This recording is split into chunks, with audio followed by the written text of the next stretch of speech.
Hello guys, welcome to the course on Linux Basics. This video I will show you how to create a new local user. So in enterprise level, so you may be creating the users by using Active Directory. However, if you want to create a local user, so which is available to that particular host only, so you can use some Unix commands to do that. So for creating the user, so we use the command like user add or add user. So both are same. So one is a symbolic link to the other. So to execute that command, so either need to switch to root user or have you use sudo access. So I did login as OS boxes. I'm just switching to root user by using this command. Okay. So it may prompt you to type the password for this user, or if you already type the sudo su, then the second time it won't ask. So now I'm into root user, and let me check the which user add, so that it will give me the complete path about my user add command, and which add user, so that will also give. So this command is under /sbin and the user add. So let me just do ls-l and see which is symbolic link and which is actual file. So you can see add user. Okay, so it's just a symbolic link to user add. So the user add is the actual file and add user is just a symbolic link. So if you want to know more details about this command, we can just use man user add or man add user, and this will give lot of options. So for example, you can just create this with the default options, or these different options we can use. So we will see some of the most commonly used options here, and also we will see how the password, it's storing password, etc. I'm just using user add training 1. Okay, so it's just created training 1 with the default settings. If I just use id training, it will give me the user id, group id, and what are the groups associated with. So id command you can use id, then username, and also it will be under, there is a file etc password, and this file contain entries for the user, local user we created training 1. You can see the training 1 is added here, and this is about the name, username, and -x means where its password is stored in shadow file.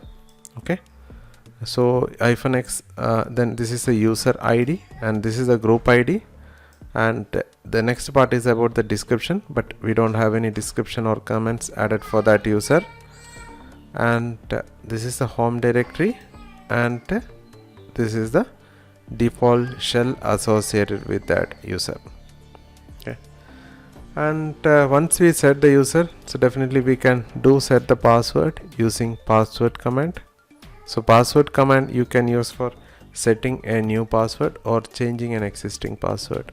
So the password command a user also can use, administrator also can use. So I can set the password for that. So if you just see etc shadow, and you can see the entries for this training 1. So this is nothing but the password in encrypted form, and you should be able to log into that user by using that password, but this is the password in encrypted form. And we have got lot of options, like I said, in etc password file.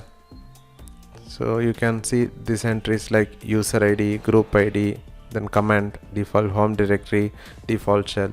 So all these options we can change. And again, so the default home directory is the something like when we log in as that user. Let me just open a session, then training 1, and once prompted type the password, and by default we are into this directory and this is its home directory. So this directory is under /home. You can see that is the default home directory. So it's all customizable. You can change. So by default it will be under /home, that username, and also the default shell, maybe it's /bin bash. So if you want to have some other shell, you can use that. And user ID and group ID, that is also we can change by using different option. So for example, I'm just using user add, so -d maybe /home itself. I'm just using something like, then training 02. So for this user, I just -d flag. I am saying, okay, so use this home directory by default /home. So you can have any directory name here. So if you just log into this user, so I can just switch to this user from here itself. Okay, and we'll see. So this is the directory, home directory created for him. So -d option. And also if we just use cat /etc password /password, you can see that home directory is changed. So -d option we can use for changing the default home directory. So for example, I just want to create another user add, then -u. So what is the user ID I need? So it will be in the next user creation is 1004, but if I want to use 2000 or something, then training 03. So if I just check that, I can check it from here, or I can check it from ID command, ID training 03. That will give me the user ID and group ID. So if you don't want to use the default, so we have option to change that. -u option you can change to the default. And the group also we can change. Okay, so for example, if I'm just creating another user, so user ID 2001, then the group ID, I just want to use the same group ID that this user is having, then I can use sorry, it should be a new user. Then if I use ID training 04, you can see, so 2001 is the user ID set, and the group ID is this one. Okay, and so we can add him to multiple groups, like user add, then -G we use if I want to add him to multiple groups, 101, 102, 2000, then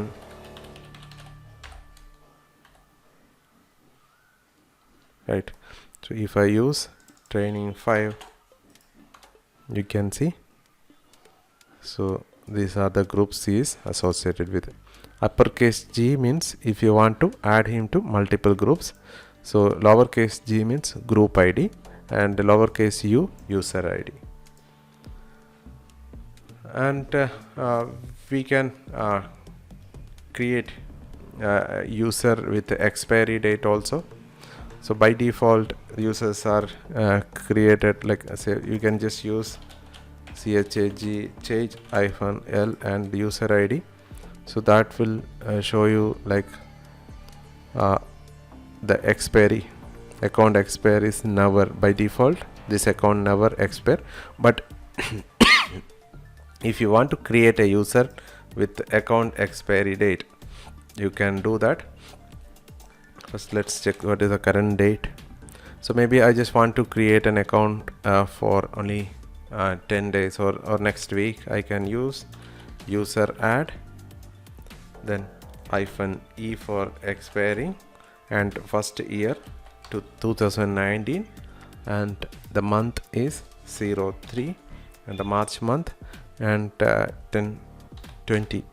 Okay, so so this account will expire on 20 and training 06. So the training 06 ID will expire and it will work only till this date. So if I just use not change -L, so here you can see account expire is on this one, but the password expiry never. We can use this -S option to change the default shell. Okay, say for example I'm just creating another user, and the default shell I can set by using -S command. So you can see sometimes user created /bin. So default is bash. We can change that or create a user with another shell. So the default shell you can see by using switching to user or just etc password, and you can see this is shell. So these are the options you can use for adding a user. So mainly we use this user add command, and we have a lot of option to use along with that. So with that, this concludes this demonstration. Hope you enjoyed the learning. We'll see you in the next video. Thank you.